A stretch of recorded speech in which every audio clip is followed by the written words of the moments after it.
H성형외과 백정환입니다. 남겨주신 CT랑 사진은 제가 좀 살펴봤고요. 질문 주신 내용 하나씩 보면서 조금 설명드리도록 할게요. 일단 저희가 얼굴뼈 분석할 때 일반적인 수치 분석을 하는데 이렇게 하악각 사이의 거리를 재요. 100.8mm 정도 측정이 되는데 대한민국 남자 평균이 102mm니까 사각턱의 좌우 폭은 조금 좁은 편이고요. 그 다음에 광대 너비를 재는데 광대 너비 측정해보면 141mm 정도 이렇게 측정이 됩니다. 대한민국 남자 평균이 135mm니까 광대는 꽤나 큰 거고요. 그 다음에 두상 너비를 재는데 두상 가장 넓은 부분 이렇게 측정을 해보면 지금 151mm 정도 측정이 되죠. 근데 대한민국 남자 평균이 148mm니까 두상도 조금은 크다. 턱은 작은데 광대랑 두상이 조금 큰 그런 상태다라고 이해하시면 되고요. 그 다음에 정면에서 보는 건 얼굴 길이를 보는데 이마뼈, 코뼈 만나는 점에서 이 턱 끝까지 길이를 봐요.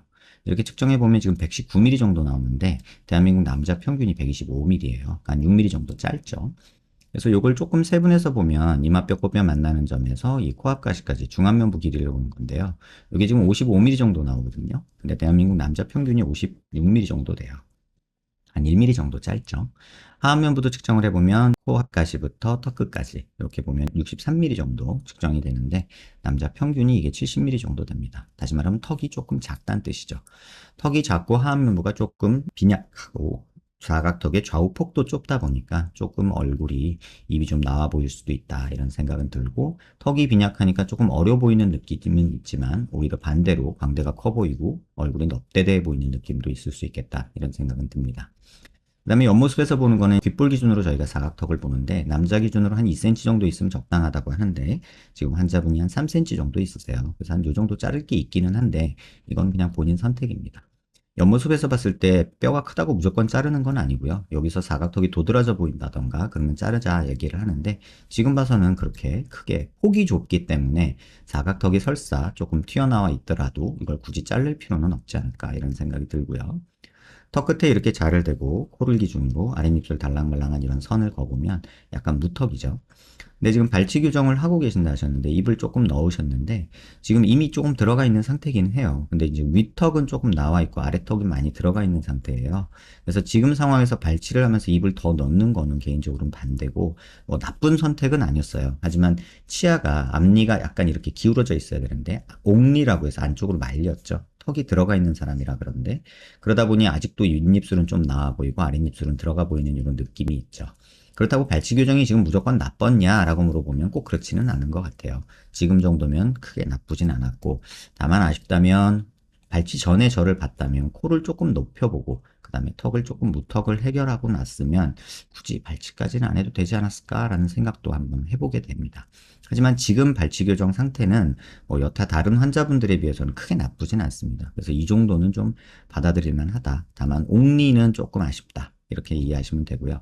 턱이 무턱이 조금 있고 길이가 조금 짧다고 제가 말씀드렸잖아요. 이렇게 턱을 자를 대고 보면 코가 사실은 조금 이렇게 높아졌으면 좋겠다는 생각이 들고 이 기준으로 선을 한번 그어보면 아랫입술 달랑말랑한 선을 저희가 기준으로 삼는데 이렇게 보면 윗입술이 먼저 닿죠.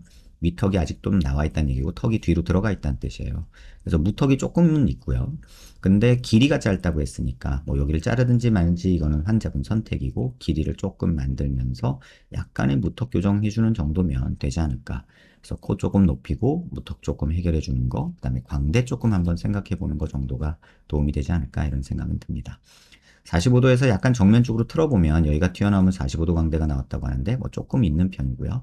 관자놀이 꺼져 있고 이렇게 꺼져 있고 여기가 좀 튀어나와 보이고 여기 꺼져 있으면 역광대가 있다고 하는데 뭐 역광대가 남자라서 뭐 광대 좀 있으면 어때? 라고 생각할 수도 있어요. 그래서 지금 정도면 광대도 막 개인적으로 막 적극적으로 권하고 싶은 얼굴은 아닙니다. 여기서 꼭 중요하게 환자분이 이해하셔야 될 게 이제 비대칭에 대한 얘기인데요. 저희가 눈 기준으로 이렇게 수평선 그리고요. 얼굴 미간 중심에서 이렇게 수직선을 그으면 치아 중심 라인이 지금 조금 안 맞아요. 그래서 전반적으로 이쪽으로 조금 틀어져 있죠. 오른쪽으로 틀어져 있는 건데요. 그러다 보니까 지금 유두돌기라고 하는 녀석하고 이쪽하고 턱의 관계에서 보면 이쪽 폭이 많이 크죠. 여기는 조금 작은 편이고요. 다시 말하면 턱이 과장나게 그리면 약간 이런 느낌으로 있어서 이렇게 휘어 보인다라고 이해하시면 되고요. 이런 비대칭이 있으면 옆모습에서 볼 때 왼쪽 사각턱이 조금 밑으로 내려오는 경향이 있고 오른쪽 사각턱이 조금 짧아지는 경향이 있는데 지금 보시면 턱관절 위치도 조금 다릅니다. 고개를 들어서 보면 이게 좀 더 잘 보이는데요. 얼굴 중심 라인에서 이렇게 수직선 그리고요. 그 다음에 턱관절 있는 데서 이렇게 수평선 그리면 이쪽이 조금 뜨죠. 그 다음에 보실 건 뭐냐면 광대 있는 데서도 이렇게 수직선을 긋고 이렇게 수직선을 그어보면 전체적으로 보면 약간 이쪽이 폭이 좁죠. 이쪽이 좁고 이쪽이 좀 넓은 느낌이 있고 턱도 보면은 약간 과장해서 그리면 약간 요런 느낌이 있어요. 그래서 요런 느낌 때문에 좌우가 좀 차이 나고 이쪽은 패여 보이고 이쪽은 좀 넓은 느낌 그다음에 턱이 이쪽으로 돌아간 느낌 이런 느낌이 있다 이렇게 이해하시면 됩니다. 다만 이 정도 비대칭 갖고서 뭐 양아까지 생각할 건 아니고요. 이 정도면은 그냥 턱 무턱만 조금 해결해 주는 게 어떨까 개인적으로 이런 생각이 들고 조금 욕심 난다면 이쪽 턱의 패인 부분이 이렇게 보면 이 부분이 좀 더 패여 있거든요. 요 부분요. 그래서 이런 부분이나 조금 뭐 보완해 주면서 이런 부분 살짝 볼륨 주면서 턱 중심 라인에 맞추면서 조금 만들어 주는 정도 무턱 조금 해결해 주는 정도면 충분하지 않을까 이러면서 길이를 좀 만드는 게 오히려 중요하지 않을까 이런 생각이 듭니다. 정면에서 보면 얼굴 중심축에서 중심축 이렇게 선을 한번 그어보고요. 이게 얼굴 중심축인데요. 이 라인 따라서 턱을 약간은 이렇게 길이를 조금 만들어주는 게 환자분한테는 조금 도움이 될 것 같고 이쪽 볼륨, 다시 말하면 왼쪽 체부 쪽에 이렇게 볼륨을 조금 주면서 만드는 게 비대칭이 좀 덜 보이는 그런 효과가 있지 않을까 이런 생각이 듭니다. 발치 교정 중에 있는데 코와 턱이 작아 입이 나온 것 같다는 생각이 든다 하셨는데 이미 뭐 발치를 한 상태여서 지금 정도면 나쁘지 않고 그 다음에 뭐 나쁜 선택은 아니었어요. 코는 낮은 거고 무턱은 있는 거니까 무턱, 코 요 정도만 해결하시는 게 환자분한테 적절하지 않을까 이런 생각이 듭니다. 아까 적어드린 그 객관적인 수치에서 광대가 조금 크고 턱이 길이가 좀 짧다는 부분 조금 감안하셔서 수술 계획을 세우시는 게 적절하지 않을까 이렇게 생각이 듭니다. 영상 한번 여러 번 살펴보시고요. 도움 되셨길 바랍니다.